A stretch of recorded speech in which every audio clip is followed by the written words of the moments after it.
한철이는 인생을 이렇게 정의했습니다.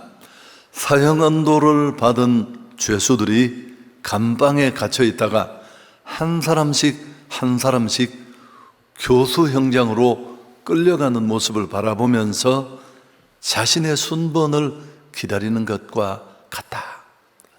이 철이는 인생을 어떻게 말했느냐 하면, 사형 선고를 받은 죄수들이 이렇게 감방에 갇혀 있다가 한 명씩 불려가서 이제 죽음을 맞고, 나의 순서는 언제일까를 공포 속에 기다리는 것과 같다. 우리는 산다고 말하지만 사실은 순간순간 다가오는 이 죽음의 공포에 떨며 사는 것이 우리 인생의 현주소입니다. 우리가 느끼는 모든 불안과 그 두려움의 가장 근저에는 죽음이 도사리고 있습니다. 인간은 어떤 경우에도 무엇을 누리고 소유해도 이 죽음의 공포를 뛰어넘지 못한다면 사실 그건 사는 게 아닙니다. 그런데 하나님의 아들이신 예수께서 이런 죽음의 문제를 해결해 주셨습니다. 우리 죄를 위하여, 나의 죄를 위하여 십자가를 지시고 피 흘려 죽으셨습니다. 그리고 죽은 지 사흘 만에 죽음과 사망의 권세를 이기시고 부활하신 겁니다. 그날이 바로 오늘이죠. 그래서 이 날은 너무 기쁜 날입니다. 늘 말하지만 예수님이 이 땅에 오신, 우리의 죄를 해결하기 위해서 구원자로 오신 성탄도 귀한 절기지만 부활절은 그보다 훨씬 더 큰 날이고 귀한 날입니다. 성탄이 인간 구원을 시작하신 날이라면 이 부활절은 인간 구원을 완성하신 날입니다. 기독교는 전적으로 이 부활 사건에 걸려 있습니다. 부활이 없으면 아무것도 없습니다. 그분이 십자가 지시고 죽으시고 피 흘리셨더라도 그건 그냥 그렇게 끝이 나는 겁니다. 그래서 부활이 없으면 기독교도 믿음도 소망도 없습니다. 그만큼 부활 신앙 위에 우리는 서 있습니다.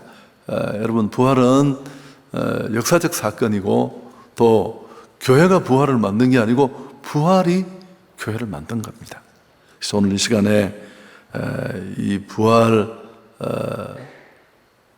신앙에 우리를 다시 한번 굳게 세우기 위해서 우리가 어떻게 준비되어야 하는지를 돌아보겠습니다.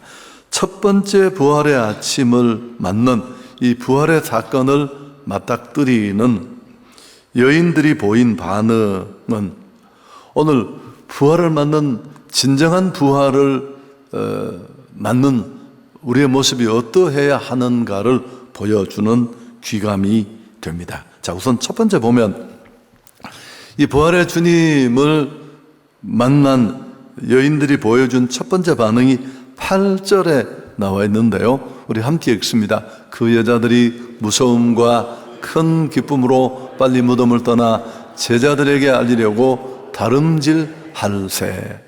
여기 보면 두 가지 대조적인 단어들이 나오는데요, 무서움과 큰 기쁨.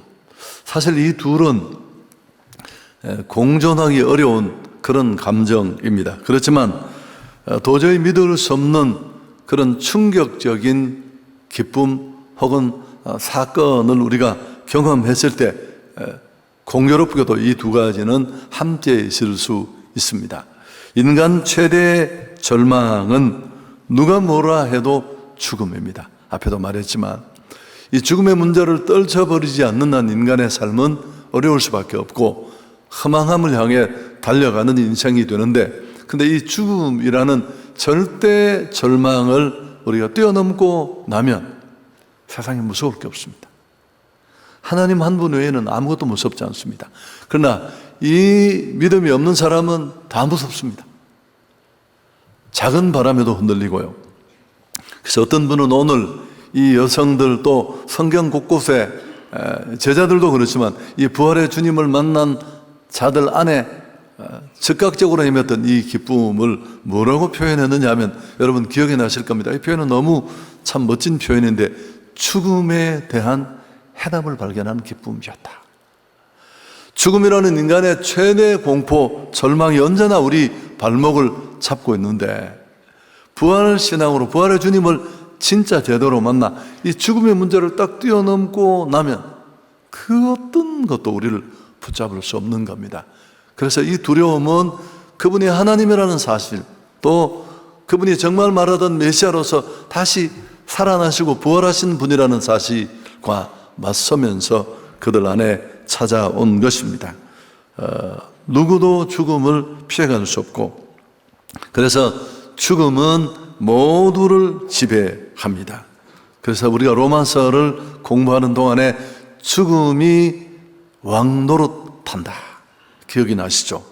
모든 사람, 살아있는 모든 자는 빈부귀천 유무식을 초월해서 죽음 앞에 서게 되고 반드시 죽습니다. 예외가 없고 절대 절망, 죽음에서 예외일 수 있는 사람은 아무도 없으니까요. 이 죽음에 대한 해답을 찾는 것이 인생의 길이라고도 할 수 있습니다. 그렇지만 세상은 이 답을 가지고 있지 않습니다. 철학도 과학도 종교도 답이 없어요. 그러나 그리스도께서 부활하시면서 이 문제가 해결이 되었습니다. 우리가 잘 알듯이 나사로의 무덤 앞에서 예수님이 선포했던 말씀은 인류 역사를 뒤집어 놓을 만한 놀라운 선언입니다. 나는 부활이요 생명이니 나를 믿는 자는 죽어도 다시 살겠고 살아서 나를 믿는 자는 영원히 죽지 아니하리라. 아멘. 죽음의 힘보다 더 무서운 힘이 있습니다. 그건 바로 죽음을 패배시킨 부활의 능력이 그것입니다. 고린도전서 15장 55절 정말 아름다운 구절인데 함께 읽습니다. 사망아 너의 승리가 어디 있느냐? 사망아 내가 쏘는 것이 어디 있느냐? 그래서 사망 권세를 이기고 부활하신 주님을 진짜 제대로 만나고 나면 이 기쁨이 우리 마음을 적십니다. 하나님이 살아 계시는데 도대체 무엇이 문제가 되고, 하나님이 살아 계시는데 도대체 무슨 걱정이 우리를 오래 잡고 있겠습니까? 답답한 나의 미래, 제가 부목사 때 많이 경험한 것처럼 나는 실력도 없는데, 나는 스펙도 너무 딸랑딸랑한데, 동기만 1000명인데 어떻게 내가 일할 곳이 있을까? 여러분, 이 두려움이 저는 진짜 커서요. 믿음이 없었으니까. 그런데 돌아보면 그 어떤 것도, 죽음까지도 다 해결될 줄 믿습니다. 자, 두 번째, 부활하신 주님을 만난 이 여인들이 연이어 이런 두려움과 기쁨 속에 그들이 보인 반응도 우리가 좀 눈여겨볼 만한데요. 9절입니다. 예수께서 그들을 만나 이르시되 평안하냐 하시거늘 여자들이 나아가 그 발을 붙잡고 경배했다. 막달라 마리아와 다른 마리아가 빈 무덤을 발견하고 두 여인은 그 천사의 음성을 듣잖아요. 살아나셨다. 그 놀라운 부활의 사건을 전하기 위해서 급히 달려갑니다. 달려가는 길에 부활의 주님이 친히 그들을 만나 주십니다. 평안하냐? 친밀감과 반가움이 묻어있는 그런 인사였고, 그 예수 앞에, 그 부활하신 주님 앞에 그들은 무릎을 꿇습니다. 그리고 감히 예수님을, 그 부활하신 그분을 만지고 그 발을 붙잡고, 그리고 오늘 이 9절 끝부분에처럼 마침내 그분을 경배합니다. 여러분, 왜 그분 앞에 무릎 꿇고 경배했을까요? 그분이 하나님이시고 마땅히 예배 받아야 될 분이라는 것을 알게 되었기 때문에 그렇습니다. 우리가 진짜 경배해야 될 대상은 오직 하나님 한 분뿐입니다.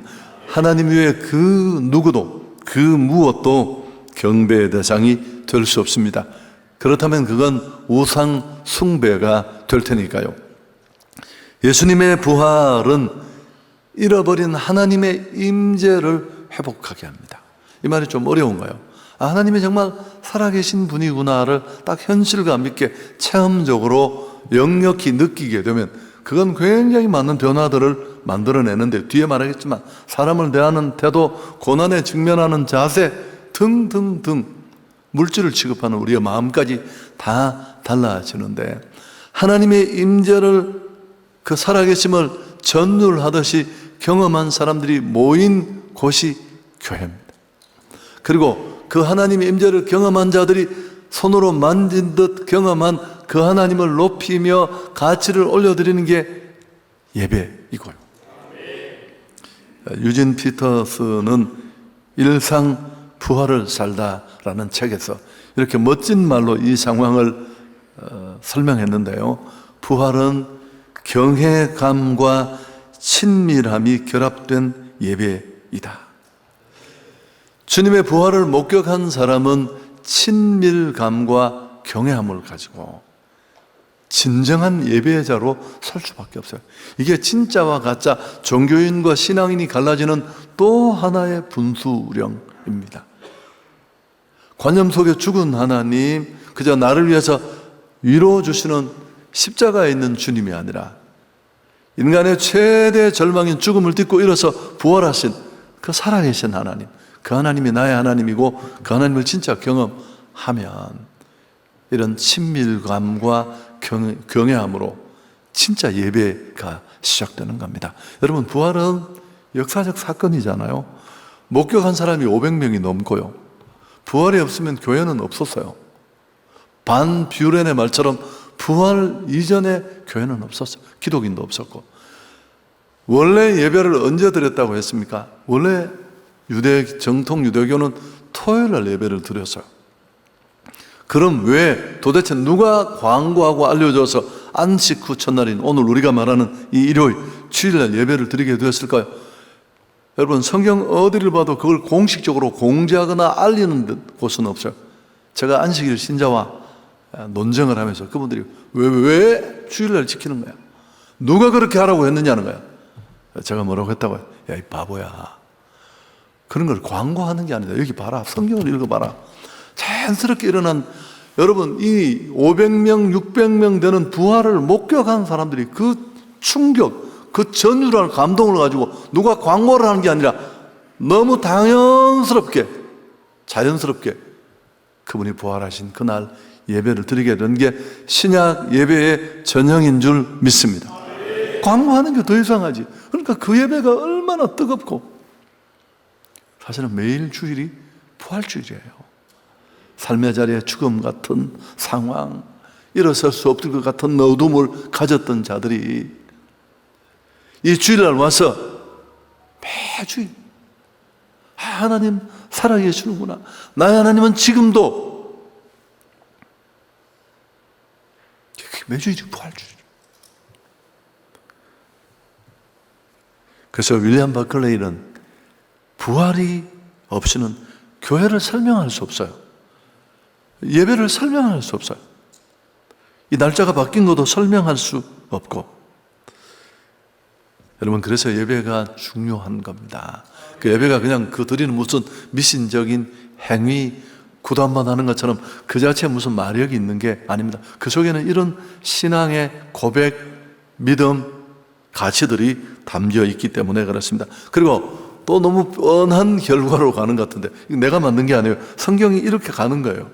여러분, 이런 부활을 체험하고 부활의 주님을 만나서 두려움과 기쁨, 이상한 기분에 막 딱 빠지고 그분 발을 입맞추고 경배하고 그러던 그들이 또 하나 보인 반응이 10절에 나와 있는데 같이 한번 읽습니다. 이에 예수께서 이르시되 무서워하지 말라, 가서 내 형제들에게 갈릴리로 가라 하라. 거기서 나를 보리라 하시니라. 여러분, 갈릴리로 가라는 것은 그게 여성들에게나 제자들에게 처음 부르심 받은 소명의 자리이기도 하고 뭐 그렇기도 합니다만은, 살아난 그 소식을 전하는 길로 그들을 등떠미로 보낸 것입니다. 실제로 11절에 보면 여자들이 갈 때라고 오늘 9절 인용은 하지 않습니다만 우리가 10절까지만 읽었는데 11절에 바로 즉각적으로 여성들이 이 요청에 순종하는 것을 보게 됩니다. 가지 않고는 견딜 수 없는 충동과 열정을 가지고 있고, 가라고 말씀하시기 전에 이미 사실은 이런 주님이 가라고 하시면서 등 떠밀 때 기대했던 반응이 이미 있었습니다. 그게 8절입니다. 자, 8절 우리가 했잖아요. 다시 한번 보십시오. 그 여자들이 무서움과 큰 기쁨으로 빨리 무덤을 떠나 제자들에게 알렸다. 여러분, 그 전도라는 건 내가 만난 살아계신 하나님을 알리는 건데, 이건 막 전도하자고 쪼고 이래서 하는 게 아니에요. 아니, 이런 놀라운 일을 경험했는데 가만히 있는 게 이상하지. 여러분, 정말 부활의 주님을 경험하고 그 하나님을 체험한 사람은 잠잠할 수가 없습니다. 이건 두 가지를 의심할 수밖에 없겠죠. 못 만났든지 제정신이 아니든지. 이번 주간에 책을 읽는 동안에 이 얘기를 읽었는데 참 감동되더라고요. 자유주의 신앙을 신봉하는 그런 목사가 있었습니다. 여러분, 신학적으로 이렇게 작용하면 십자가 사건 이런 거 못 믿어요.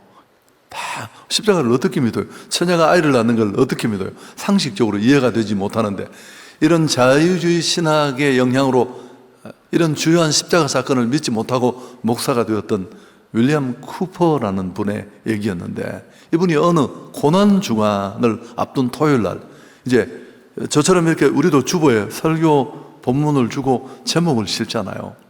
근데 그가 성경 구절과 설교 제목을 쓴 자기 교회 주보를 들여다보다가 구원을 받았어요. 성경 구절을 기록하고 설교 제목이 뭐였느냐 하면 누가 예수를 죽였는가. 그 밑에 설교자 이름이 윌리엄 쿠퍼 목사라. 이걸 딱 보다가 그래. 갑자기 자기 죄가 깨달아지고, 그래, 예수를 죽인 건 나야.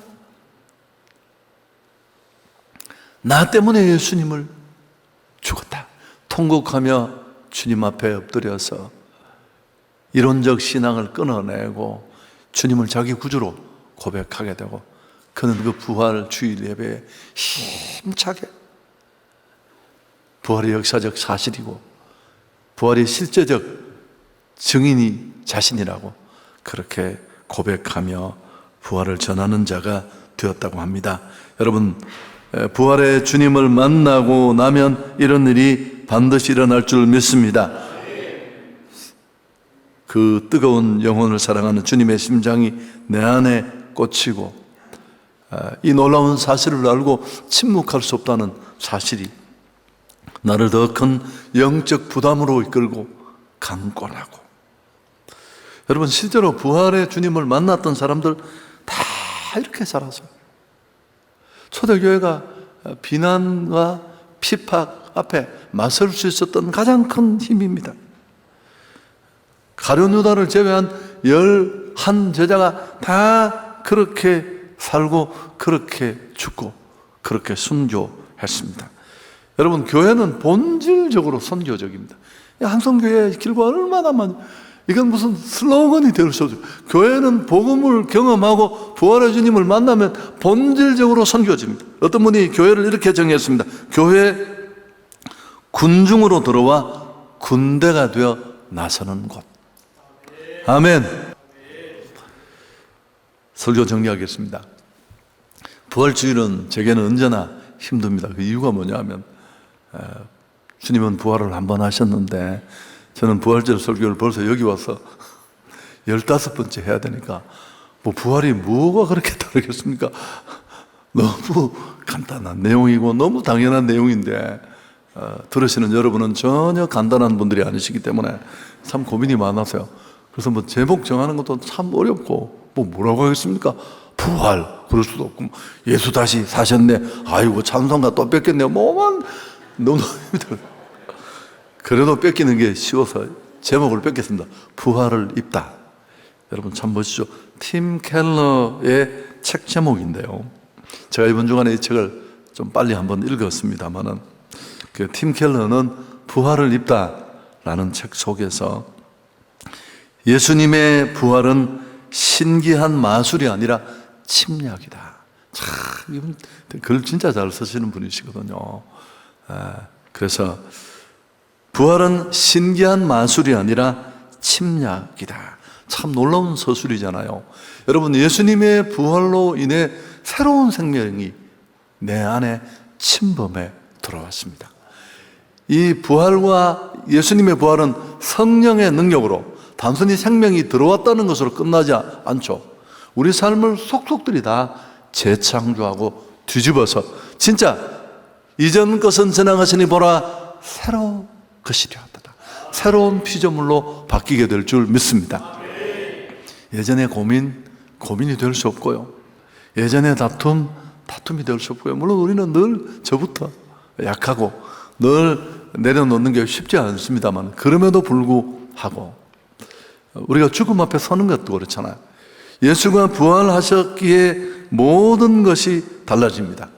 사람을 대하는 방식, 돈과 권력을 보는 관점, 직장에서 일하는 태도, 질병에 맞서는 자세. 하다못해 찬송 한 곡을 부르도 사셨네, 이게 박자나 음정이나 콩나물 길이의 문제가 아니라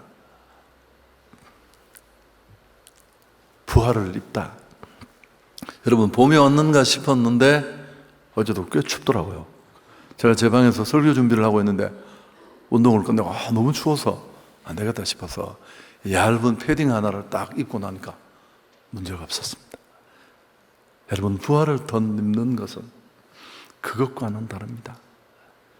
죽음을 뛰어넘는 이 부활을 내가 딱 장착하고 나면, 여러분, 뭐가 세상에 죽음을 뛰어넘은 우리에게 무서운 게 도대체 뭐가 있고, 진짜 우리가 이 신앙으로 딱 서면 뭐가 부럽고 뭐가 연연할 게 있고 뭐가 그렇게 우리를 대단하게 할 수 있을까요? 기독신앙은 크게 두 축으로 형성됩니다. 진리라는 팩터와 또 하나는 체험이란 실제적 사건이 함께 있어야 돼요. 앞부분이 가장 중요하지만 이것만의 신앙은 너무 건조해요. 근데 뒤에 이 실제적으로 그 사건을 경험하는 체험이 우리에게 필요한데, 부활신앙을 덧입고 나면 놀라운 일이 벌어집니다. 바울이 에베소 성도들을 위한 기도 내용을 읽으면서 마치려고 하는데, 에베소서 1장 18절부터 21절까지 좀 긴데 같이 한번 읽습니다. 너희 마음의 눈을 밝히사 그의 부르심의 소망이 무엇이며 성도 안에서 그 기업의 영광의 풍성함이 무엇이며 그의 힘의 위력으로 역사하심을 따라 믿는 우리에게 베푸신 능력의 지극히 크심이 어떠한 것을 너희로 알게 하시기를 구하노라. 그의 능력이 그리스도 안에서 역사하사 죽은 자들 가운데서 다시 살리시고 하늘에서 자기의 오른편에 앉히사 모든 통치와 권세와 능력이 주관과 이 세상뿐 아니라 오는 세상에 일컫는 모든 이름에게 뛰어나게 하시고. 여러분, 이걸 읽어보면 이게 지금 일어날 게 아니고 다 미래에 일어날 주어질 그런 소망과 영광스러운 기업들을 열거하는데, 바울이 이 기도문을 읽어보면 지금 누리라는 거예요. 자, 어떻게 지금 누릴 수 있을까요? 제일 앞부분에 너희 마음의 눈을 밝히사, 이게 키예요. 부활의 생명을 내 안에 모시고 정말 부활을 입고 나면, 그 생명이 내 안에 침투해 들어오고 나면 이제 나는 그 부활의 주님을 예배할 뿐만 아니라 부활의 주님을 자랑할 뿐만 아니라 이런 눈이 열려지게 될 줄 믿습니다. 그래서 그 부활의 주님이 주시는 은혜와 축복을 현재로 끌고 올 수 있습니다. 미래의 사건을. 그래서 어떤 상황 앞에도 요동하거나 흔들리지 않고 당당하게 살아갈 수 있는 그런 우리 모두가 될 수 있기를 주님의 이름으로 축복합니다.